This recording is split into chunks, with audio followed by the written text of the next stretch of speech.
100% জানে, আমাদের থেকে অনেক ভালো জানে। আমরা তো রিসার্চ করা বন্ধ করে দিয়েছি, তারা কোটি কোটি ডলার দিয়ে রিসার্চ করছে আমার রসুলকে নিয়ে, আরো ভালো জানে। তাহলে এই আঘাত দিবার কারণ কি? আমার মনে হয় এই আঘাত দিবার কারণ একটা, আমাদের ব্রেনকে এই দিকে ঢুকাতে চাইছে। সমাজে শিক্ষা নাই, সমাজে কারবার নাই, সমাজে এডুকেশন নাই। কেউ বলেছিল 2 কোটি চাকরি দেবো, এত বছর ক্ষমতায় বসে আছে, চাকরি তো নয়। কেউ বলেছিল সমাজের উন্নতি করব, উত্তরপ্রদেশে 5000 স্কুল বন্ধ হয়ে গেছে। উত্তরপ্রদেশের দলিতরা রাস্তায় বেরোলে মার খাচ্ছে, আদিবাসীরা মার খাচ্ছে, এসটিরা মার খাচ্ছে, এসসিরা মার খাচ্ছে। উত্তরপ্রদেশের হালত বড় খারাপ। উত্তরপ্রদেশের আইন ব্যবস্থা ধ্বংস হয়ে গেছে। উত্তরপ্রদেশের জঙ্গল রাজ চলছে, উত্তরপ্রদেশের গুন্ডা রাজ চলছে।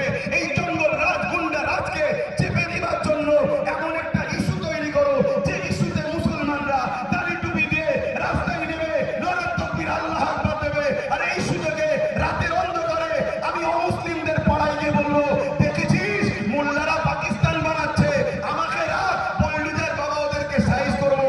এটা মনে হয় তার নাকামিকে ঢাকার জন্য মোহাম্মদ রসুল লিখার জন্য আঘাত করেছে না? এটা যদি নতুন হয়, এই ভারতবর্ষে একমুখ হনুমানটার যে ছবি, ওটাও নতুন। এই ভারতবর্ষে লাভ জিহাদের নামে পিটা, ওটাও নতুন। এই ভারতবর্ষে গোরক্ষা বাহিনীর নামে পিটা, ওটাও নতুন।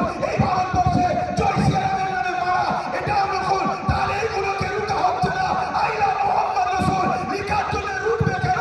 মূলত এদের উদ্দেশ্য এরা এদের নাকামিকে, এরা এদের কমজোরিকে, এরা যে নাকাম হয়েছে এটাকে ঢাকার জন্য আমাদেরকে এইরকম একটা ইস্যু তৈরি করে এরা এদের অন্যায়, জুলুম, অত্যাচার, চুরি, ডাকাতি, খুন, এরা যে বেকার, এটাকে চাপার একটা পরিকল্পনা করছে।